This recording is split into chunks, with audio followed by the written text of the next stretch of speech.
Fala galera, muito bem, chegou a hora de corrigir, de ver como foi que você se saiu na prova da OBA. Espero mesmo que vocês tenham se saído bem, espero que os vídeos do canal, revisões, aulas tenham ajudado vocês. E olha só, vamos começar então a resolver essa prova da OBA de 2025, nível 3. Essa daqui, essa resolução aqui é para os alunos do nível 3. Então, as provas, as questões, né, da prova estão aqui. E nós vamos começar aqui com uma questão que pode ser que para você não tenha sido a mesma ordem. Pode ser que não tenha sido a primeira questão, tenha sido outra questão, mas com certeza ela estava aí na sua prova. Vamos lá então? Essa questão aqui fala sobre as características do nosso sistema solar. E ela falava sobre algo bem interessante. Note só, falavas que a Terra tem muitos vulcões ativos, mas um outro astro do sistema solar também tem muitos vulcões ativos e com grandes erupções, ou seja, está expelindo cinzas, lavas ou gases e etc. Também dizemos que está ativo quando dá sinais de atividades, como por exemplo, emite gases, vapores ou apresenta temores da Terra. O que é que a questão pedia? Ela pedia para você assinalar o nome do astro que tem muitos vulcões ativos com erupções maiores do que os vulcões da Terra. Você sabe que astro é esse do nosso sistema solar? Gente, é Io. Io é a lua, uma das luas de Júpiter. Isso mesmo, Io é uma das luas de Júpiter. Só para você ter uma ideia, Io é o corpo mais vulcanicamente ativo do sistema solar. Possui centenas de vulcões, muitos em erupções constantes. As erupções podem lançar materiais a mais de 300 quilômetros de altura. E um dos maiores vulcões é o Loki Pantera, que é o mais ativo do que qualquer outro vulcão da Terra. As erupções de Io são tão energéticas, gente, são tão grandes, que podem ser vistas por sondas espaciais, mesmo que essas sondas estejam a grandes distâncias. Então, resposta correta aqui dessa questão é Io. Espero que vocês tenham acertado. Se eu não me engano, teve uma aula, né, ou foi na revisão do nível 3, que eu falei um pouco a respeito das luas e citei sobre isso também, sobre essa lua de Io. Beleza? É isso aí. Muito bem, vamos para a questão 2, então, dessa prova de 2025, né? Nível 3. Uma outra questão que vai falar sobre as características do nosso sistema solar. Mais uma questão que fala sobre as luas do nosso sistema solar. E essa questão dizia que os astrônomos, eles conhecem muito, muitas características do nosso sistema solar, luas, asteroides do sistema solar. Por exemplo, cerca de 71% da superfície da Terra é coberta por água doce ou salgada. Aí ele diz, gente, que tem uma lua de Saturno, uma lua de Saturno que tem toda a sua superfície coberta por água no estado sólido, mas com uma camada de água, camada de água líquida debaixo da crosta. Isso é muito bom, possível, provável lugar de habitação do ser humano, né? Tem que ter água. Aí ele diz que por isso também é chamado de mundo oceânico. Assinale o nome dessa lua de Saturno. Você sabe que lua de Saturno é essa? Gente, é Encélado. A resposta a essa questão aqui é Encélado. Encélado é a lua, uma das muitas luas de Saturno, mas muito importante, que tem água. Isso mesmo, ela é coberta por gelo, né, de água brilhante. Isso faz com que essa lua seja muito, reflita bastante a luz do sol, e ela é um dos objetos mais brilhantes do sistema solar. Ela tem a sua superfície praticamente toda coberta por água no estado sólido, e por baixo ela tem água no estado líquido, que isso daí é algo que vai ser bastante estudado ainda pelo ser humano. Quem sabe essa lua pode habitar, né? Pode ser um possível lugar de habitação da vida, né, do ser humano. Então, essa lua é Encélado. É a resposta dessa questão 2. Eu também acho que cheguei a comentar um pouco sobre as luas de Saturno. Acredito que tenha comentado na revisão do nível 3 sobre Encélado. Não me lembro mais, depois vocês vão lá e comentem no vídeo, beleza? Então, resposta aqui, Encélado, beleza? Vamos lá para a questão 3. Questão de número 3. Esta questão, gente, era uma questão sobre velocidade. Olha que eu falei, isso aí eu lembro de ter falado na revisão com vocês. E é uma questão onde o aluno, ela falava aqui sobre a missão Artemis, que é liderada pela NASA, que é uma missão que tenta retornar à Lua. E não só retornar à Lua, né? Não só enviar pessoas à Lua, mas criar um projeto de exploração espacial onde a Lua seja um trampolim para outras viagens espaciais com destino, por exemplo, a Marte. Então, a ideia é ter humanos morando permanentemente na Lua, podendo até a gente trocar mensagem de WhatsApp com essas pessoas, né, que estão lá. E essas mensagens, elas terão, claro, um atraso de no mínimo 1,2 segundos, bem pouquinho, né? Mesmo quando a Lua estiver bem distante, na sua máxima, aliás, quando ela estiver na sua máxima aproximação com a Terra, que é de cerca de 360 mil quilômetros. Aí note, olha o que é que a questão pedia para fazer. Ó. Ela pedia para você calcular quanto será o atraso, ou seja, ela queria que você calculasse o tempo, né, de atraso que leva para um sinal da Terra a Marte quando ele estiver em máxima aproximação com a Terra. Quando Marte estiver, por exemplo, a 54 milhões e 600 mil quilômetros de distância. Então, vamos lá. Quando tivermos um ser humano lá em Marte, e Marte estando a 54 milhões e 600 mil quilômetros de distância, a gente sabe que a luz, o sinal, né, viaja com a velocidade da luz de 300 mil quilômetros por segundo. Então, a gente tem que calcular quanto tempo vai demorar para esse sinal sair aqui da Terra e chegar lá em Marte. Então, ele dá uns dados aqui de várias fórmulas. Eu lembro de ter falado para vocês utilizarem a fórmula da velocidade. Ó, velocidade igual ao espaço dividido pelo tempo. É a única formulazinha que você precisava para fazer essa questão. Então, você iria colocar o seguinte, ó, velocidade igual a distância, né, o espaço dividido pelo tempo. Lembra, nós queremos calcular, gente, nós queremos calcular o tempo. Então, vamos pegar o tempo que está aqui dividindo e vamos trazer multiplicando. E a velocidade que está aqui vai vir para o lugar do tempo dividindo. Então, vai ficar como, professor? Vai ficar assim, ó. Vai ficar aqui o tempo que esse sinal demora para sair daqui e chegar até Marte. Vai ser a distância que Marte está da Terra, dividido pela velocidade que o sinal viaja, que é a velocidade da luz. Daí, é só substituir os valores. A distância é 54 milhões e 600 mil quilômetros, não é isso? Deixa eu ver se eu não estou na frente de vocês. Estou não.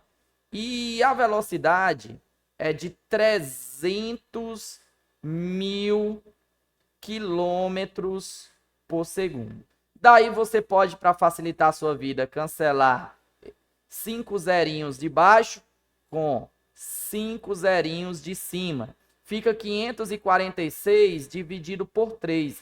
Gente, 546 dividido por 3 dá 182 segundos. Lembra que você vai cancelar quilômetros com quilômetros e vai sobrar somente os segundos. Então, quanto tempo é? 182 segundos de atraso que vai levar. Só que as respostas estão em minutos, tá vendo? Você tem que transformar para minutos. Como é que transforma para minutos, professor? É só dividir por 60. Porque 1 minuto tem 60 segundos. Quando você fizer essa divisão, vai dar aproximadamente 3. Dá 3,033, vários 3, né? Minutos. Então, aproximadamente 3 minutos. Então, quanto tempo, qual é o atraso que vai levar para a gente se comunicar, mandar uma mensagem de WhatsApp para uma pessoa que está lá em Marte? 3 minutos. Daqui a 3 minutos ela recebe a mensagem de WhatsApp. Legal, não é? Então, essa foi a resposta dessa questão aqui sobre velocidade. Espero que vocês tenham acertado. Comenta aí se você acertou, se a revisão ajudou vocês. Tranquilo? Vamos para a questão 4. Vamos lá. Muito bem, vamos para a quarta questão dessa prova de 2025 da OBA nível 3. E tá aí a clássica questão de leis de Kepler que eu tanto falei que vocês deveriam estudar. Questão clássica, sempre cai na prova da OBA. Essa questão em especial, gente, ela vinha falando um pouco sobre as leis de Kepler. Ela falava aqui sobre a primeira lei, que é a lei das órbitas, falava sobre a segunda lei de Kepler, que é a lei das áreas, tem a ver com as velocidades, e também falava um pouco sobre a terceira lei de Kepler, que é a lei dos períodos, né? Relaciona o tempo, o período, que é o tempo que o planeta leva para completar uma volta ao redor do Sol, e a distância em relação ao Sol. E aí ele pedia para o aluno colocar F de falso e V de verdadeiro, depois marcar a sequência correta de falso e verdadeiro. Então, vamos aqui julgar cada uma dessas 5 afirmações colocando verdadeiro ou falso. A primeira afirmação diz assim, ó: o periélio, o que é o periélio, professor? É o ponto mais próximo do Sol. Está perto do ponto, aliás, está perto do centro do arco P1 e P2, e o afélio perto do centro do arco P3 e P4. Vamos ver aqui na figura, ó. Nós temos o ponto P1 e P2, e aqui no centro desse arco, né, nesse ponto aqui que eu marquei, ó, bem aqui no centro desse arco, está o periélio, que é o quê? P de perto, né? É o ponto mais próximo do Sol, que está aqui no foco 1 da elipse. O afélio, professor, está onde? Está aqui no centro do arco P3 e P4. Aqui é o nosso afélio. A de afastado, ou seja, é o ponto mais distante do Sol. Tá certo? Que está no foco 1. Então, a primeira afirmativa está correta. Tá? O periélio está perto do centro do arco P1 e P2 e o afélio perto do centro do arco P3 e P4. Verdadeiro. Segundo, no periélio a velocidade do astro é máxima e no afélio é mínima. Gente, isso daqui também é verdadeiro. É uma consequência da segunda lei de Kepler. Quanto mais próximo o astro está do Sol, mais rápido ele será. Né? A velocidade dele vai ser maior quanto mais próximo ele estiver do periélio. Quanto mais próximo ele estiver do afélio, a velocidade será mínima. Então, verdadeiro a segunda afirmativa. Terceira afirmativa. Em iguais intervalos de tempo, os planetas varrem áreas iguais. Sim, é exatamente a segunda lei de Kepler. Inclusive, a resposta estava na questão, não é? Se você ler aqui a segunda lei de Kepler, ó, a segunda lei afirma isso. Em iguais intervalos de tempo, intervalo de tempo de 1 a 2 até o intervalo de tempo 3 a 4, os planetas varrem áreas iguais. Então, a resposta estava aqui na própria questão. Olha só. Quarta afirmativa. A força gravitacional entre o Sol e o astro é máxima enquanto ele estiver perto do centro do arco P1 e P2. Gente, verdadeiro, como eu disse para vocês. Veja bem, quanto mais próximo do periélio, que é exatamente o ponto no centro do arco P1 e P2, aqui, ó. Quanto mais próximo aqui do periélio, maior será a velocidade. E por que a velocidade aumenta nessa região aqui do periélio? Porque a força gravitacional que o Sol vai fazer vai ser maior. Então, você vai ter aí uma velocidade do planeta bem maior. Então, é verdadeiro também. E quinta, o Sol está sempre no centro da elipse. Falso, gente, falso. O Sol, ele não fica no centro da elipse, isto é, na órbita do astro, né? Ó. O Sol não fica no centro. O centro está bem aqui, ó, entre o foco 1 e o foco 2. O Sol, ele fica no foco 1, um pouquinho mais para a esquerda do centro. Então, o centro está bem aqui, certo? E o foco 1 está um pouco mais para a esquerda, onde está o Sol. Então, não fica no centro da elipse.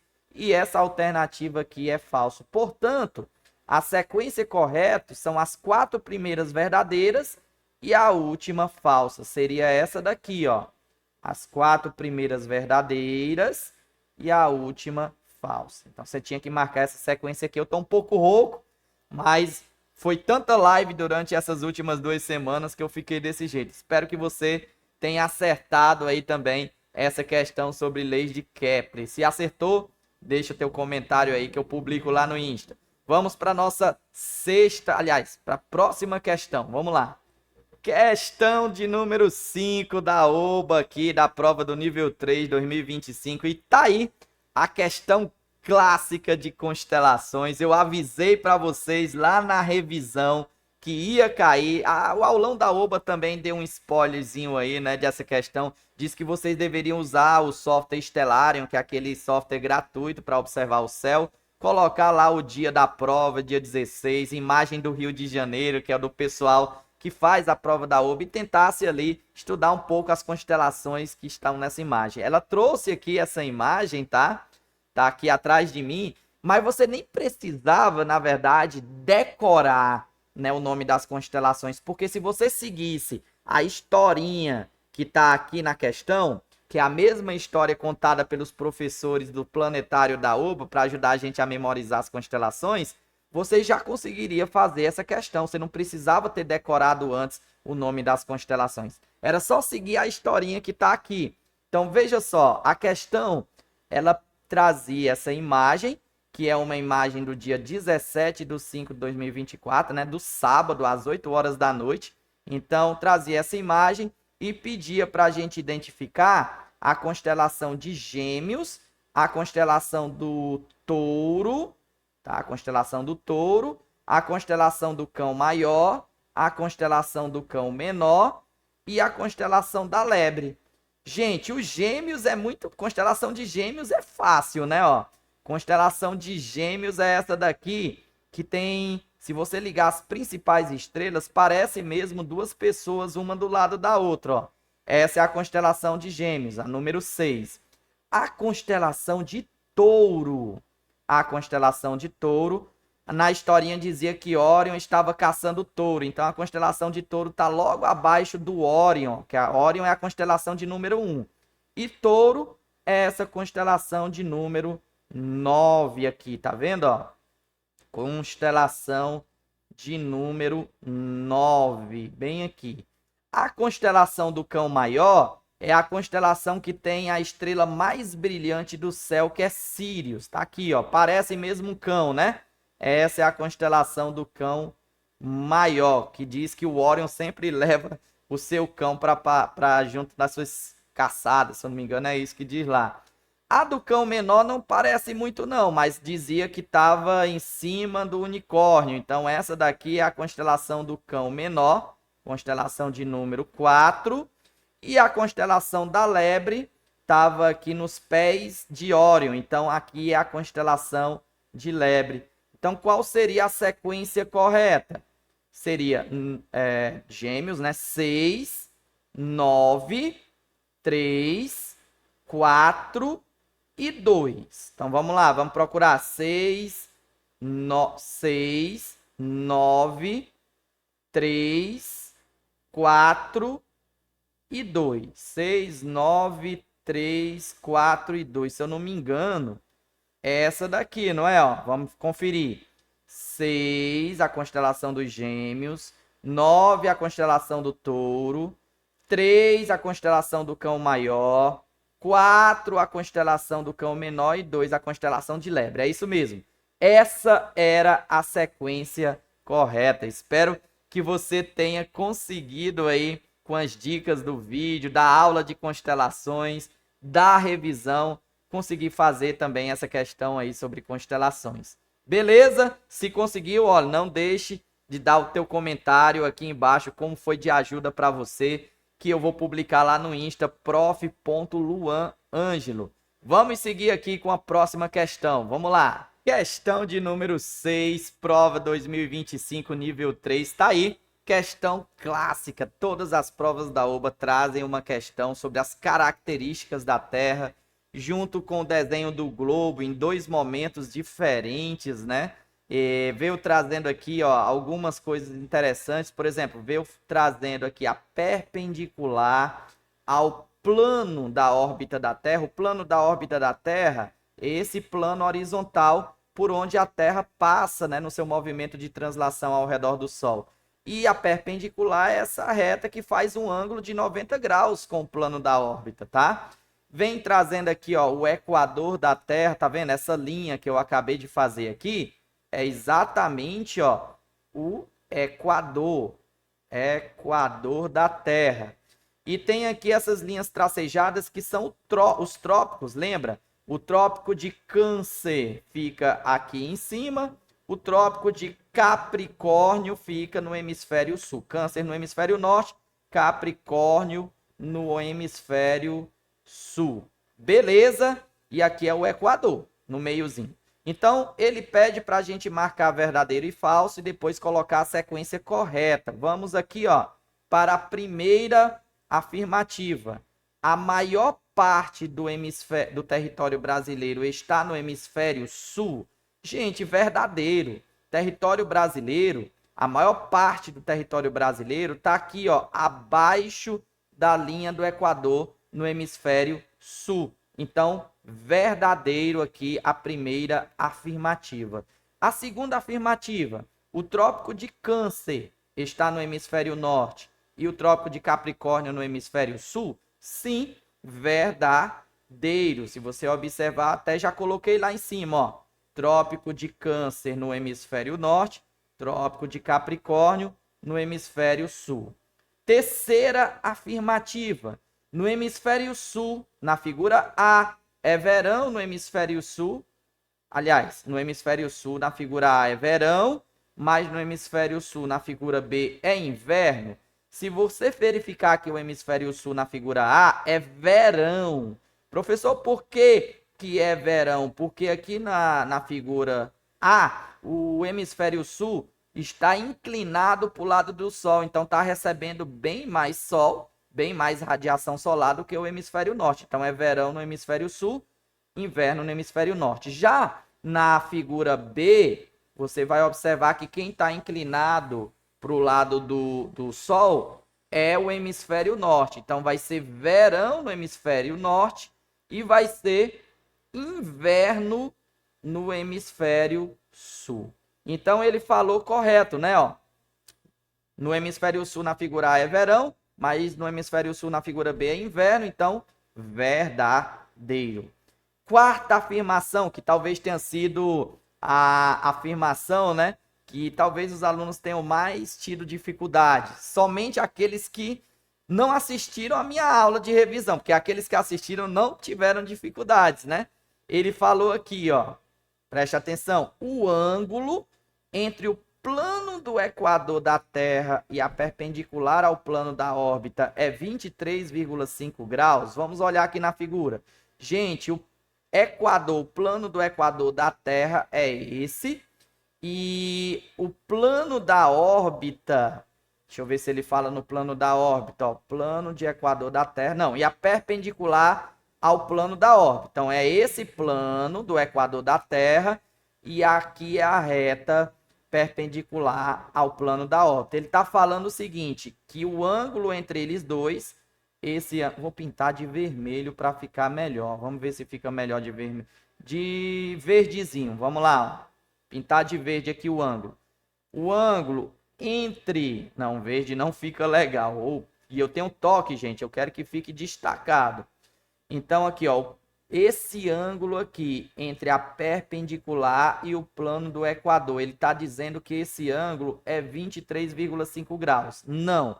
23,5 graus é esse ângulo entre a perpendicular ao plano da órbita e o eixo de rotação da Terra. Lembrando que aqui, ó, é o eixo de rotação da Terra. Esse ângulo, sim, é 23,5 graus. Agora, esse ângulo aqui, entre a perpendicular e o equador, não é 23 graus. Ele vai ser 90 menos 23,5 graus. Ou seja, ele vai ser, na verdade, 60... Vou botar aqui, ó.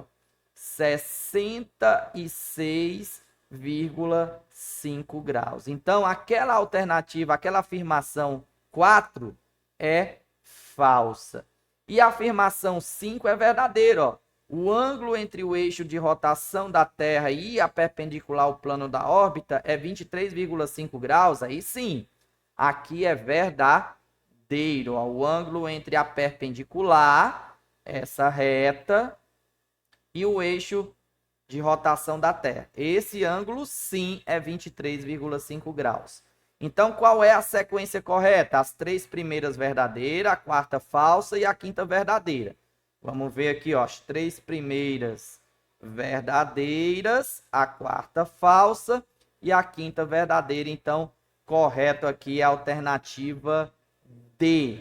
Toda a sequência correta. Espero que a revisão tenha ajudado vocês. A gente falou sobre as características da Terra. Se ajudou, deixa aí o teu comentário, que eu vou comentar, que eu vou publicar ele lá no Insta, prof.luanangelo. E vamos seguir em frente para as próximas questões. Vamos lá. Muito bem, galera. Vamos para a questão 7 dessa prova de 2025 da OBA nível 3. Uma questão sobre algumas características dos astros do nosso sistema solar, os planetas, né? Nessa questão, ele pedia para a gente primeiro colocar o nome dos planetas aqui na frente, tá? De acordo com as informações que são dadas aqui do lado. E depois marcar a alternativa que contém a sequência correta. Então vamos lá. Preste bastante atenção. Primeiro, tem diâmetro cerca de 4.879 quilômetros. Bom, é bem difícil identificar pelo diâmetro. A atmosfera praticamente inexistente. Bom, é um dos primeiros planetas do sistema solar para não ter atmosfera, tá? Seu lado diurno pode atingir 430 graus Celsius, mas o seu lado noturno pode atingir menos 180 graus Celsius. Ano curto, 88 dias. Gente, 88 dias para dar uma volta ao redor do Sol. Só tem um planeta, que é Mercúrio. Aliás, Mercúrio é o planeta mais rápido porque é o planeta que está mais próximo do Sol e leva somente 88 dias para completar uma volta ao redor dele. Então, só pode ser realmente Mercúrio. Vamos lá então para a segunda aqui, ó. Presta bastante atenção. É o terceiro maior planeta em diâmetro e o quarto mais massivo do sistema solar. Só pode ser um dos 4 gigantes gasosos, ou Júpiter, Saturno, Urano ou Netuno. Aí ele disse que tem cerca de 14,5 vezes a massa da Terra. Único ao girar de lado, com seu eixo de rotação inclinado em cerca de 98 graus em relação à perpendicular ao seu plano da órbita. Gente, o único planeta que gira praticamente de lado, deitado, é Urano. Exatamente, o planeta Urano. Ele é o planeta que tem uma inclinação de quase 98 graus. Então aqui, ó, pode colocar aí, Urano é esse planeta aqui. Beleza? Vamos para a terceira afirmativa, ó. Em média, está 1,52 unidades astronômicas do Sol. Lembrando que a unidade astronômica é aquela distância entre a Terra e o Sol. Uma unidade astronômica equivale à distância da Terra ao Sol, que é quase 150 milhões de quilômetros. Bom, mas é difícil de identificar, só com essa informação, né? Tem só 11% da massa da Terra. Seu eixo de rotação está inclinado de 25 graus em relação à perpendicular ao plano da órbita. Seu dia solar é quase igual ao dia solar da Terra. Pronto, essa informação aqui, ó, é o que ajuda a gente, pelo menos me ajuda muito a identificar que planeta é esse. Esse daqui, gente, é Marte. Marte é o único planeta que tem o dia solar próximo ao dia solar da Terra, ou seja, ele tem o seu movimento de rotação em torno do seu próprio eixo quase igual ao movimento de rotação da Terra. Demora quase 24 horas, tá certo? Então esse planeta aqui é Marte. Quarta afirmação. Em geral, é o planeta mais brilhante. Pronto, aqui já matou. Planeta mais brilhante só tem um, gente. Planeta mais brilhante dos 8 planetas do Sistema Solar é Vênus. Vênus é o planeta mais brilhante porque é o que tem a atmosfera mais densa, acumula muito calor, é quente, tá? E por isso ele vai liberando energia, o calor, como se fosse uma estrela. Então, o planeta mais brilhante do Sistema Solar é Vênus. Beleza? E nós temos aqui a quinta e última afirmativa. Ó, é o segundo maior planeta do Sistema Solar, com um diâmetro cerca de 9 vezes maior do que a Terra. Tem a menor densidade de todos os planetas, menor até que a da água.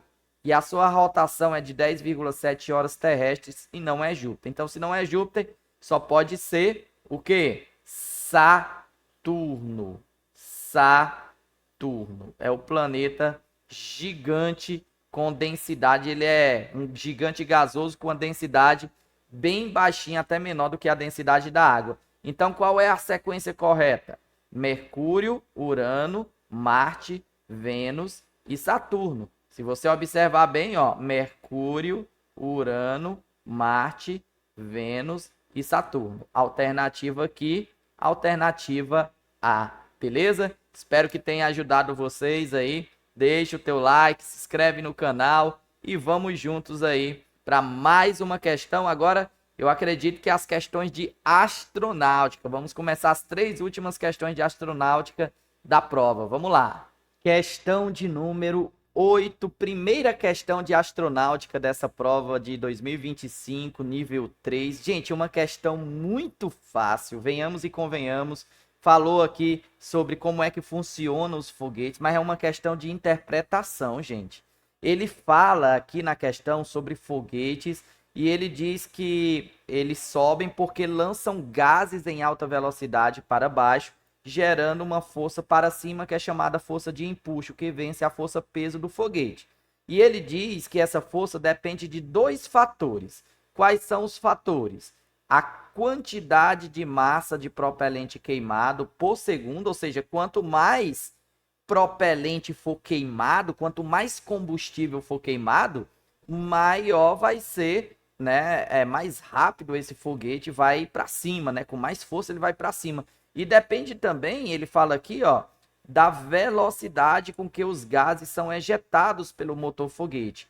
Daí, ele pede para você marcar, ó, com base nessas informações, qual dos foguetes abaixo terá a maior força de empuxo para ser lançado. Gente, para ter a maior força de empuxo, ele tem que fazer o quê? Ele tem que queimar, ó, o foguete tem que queimar muito propelente e lançar os gases com muita velocidade. Então, quanto mais propelente combustível ele queimar, mais gases ele vai gerar. E quanto mais rápido, quanto maior a velocidade com que esses gases saem do motor, também maior será a força de empuxo. Então, essa daqui, a alternativa D, era a alternativa que você teria que marcar. Gente, questão realmente fácil, falando sobre o funcionamento dos motores de um foguete, né? Como é que ele é impulsionado para cima. Espero que vocês tenham entendido. Se a revisão lá do canal ajudou você, comenta aqui no vídeo. E vamos aí para a 9ª questão de astronáutica dessa prova. Vamos lá. Questão de número 9 aqui da prova 2025, nível 3. Gente, uma questão, a resposta dela tá na própria questão. Bastava você ler com calma.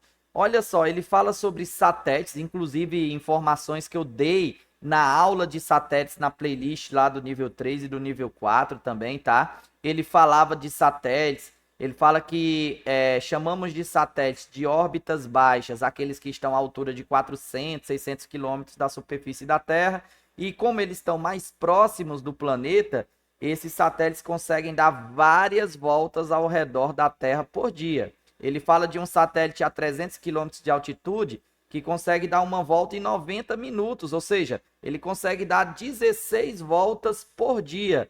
Aí ele pede para marcar a alternativa, ó, marque com base nas informações, marque a alternativa correta. Gente, a alternativa correta aqui, a alternativa é, ó, deixa eu subir aqui um pouquinho para sair da frente de vocês, ó.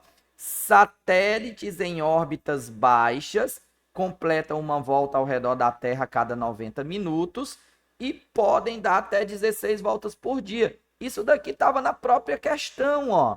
Aqui na própria questão diz, ó, por exemplo, um satélite a aproximadamente 300 km de altitude, que é órbita baixa, consegue completar uma volta ao redor da Terra em cerca de 90 minutos.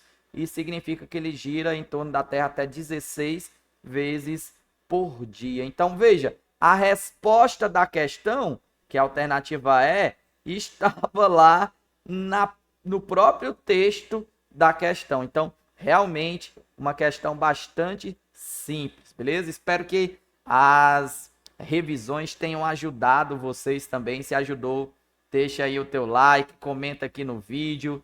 E vamos então para a nossa última questão de astronomia, questão da prova da OBA 2025 do nível 3. Vamos para a última questão. Última questão da prova 2025 nível 3. Gente, questão também super fácil, questão de interpretação. A resposta estava lá na questão, no texto da questão.